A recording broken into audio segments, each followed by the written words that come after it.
Well, someone who's not messing around when it comes to immigration is Reform UK leader Nigel Farage. And the latest polling by YouGov shows that if an election was being held today, Reform would win. The poll has Reform at 26%, Labor at 20% and Tories at 17%. So a very clear lead. But this, of course, comes as Britain's immigration policy is failing. I mean, there are countless examples. Just today, Esther, it's been revealed that an Iranian man who was sent back to France under this one-in, one-out scheme has returned to the UK on a small boat, Esther.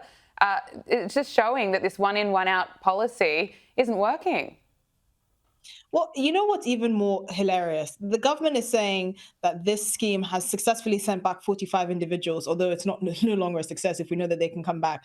Meanwhile, 11,000 people have crossed Yeah. the channel in the last few months. You really couldn't make it up. It would be funny if it wasn't so depressing. And Mm. you have to wonder why Reform is leading in the polls. And this is a lead that I suspect is probably going to calcify. We're a few years away from an election, and when they're this far out, you have local elections going on in May next year, which Reform is probably going to completely destroy the Labour Party, which has never lost Wales, for example, since the devolved parliament was established.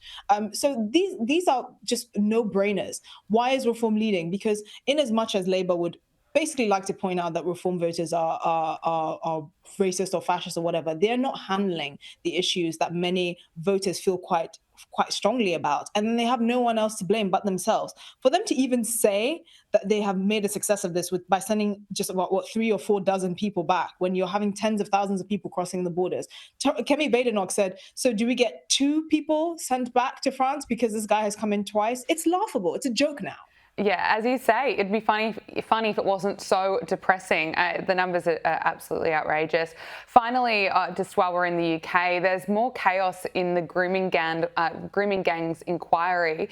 4 abuse survivors have now quit their roles in the inquiry over how the government has handled the process, claiming that the inquiry had become less about the truth and more about a cover-up. And Esther, now a child abuse expert, Jim Gamble, has withdrawn from the grooming gang inquiry, saying that there was a focus on political point scoring, which created a highly charged and toxic environment. I mean, it's so, even from being over here in Australia, very frustrating to see it being handled in this way. Yeah, the grooming gangs will forever be to Britain's national shame.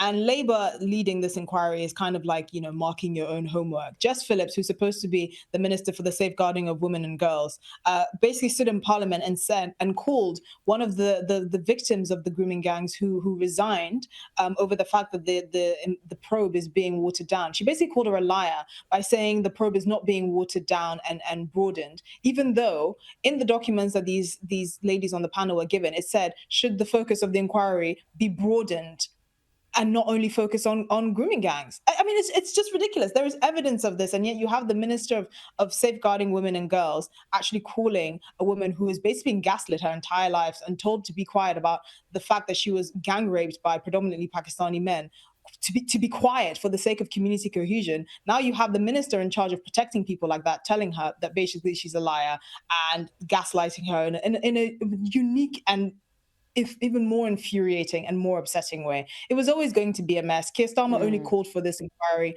after Elon Musk lit him up and basically made it politically untenable for him to continue to deny to have a national inquiry when we literally have national inquiries in Britain for jaywalking or crossing the road in a wrong way. So, Wow. I think this mess is going to continue, and unfortunately, Britain is going to continue to be ashamed by Yeah. by this national scandal. Esther Krakue, writer and broadcaster, thank you so much for joining us on Power Hour. Pleasure to speak with you.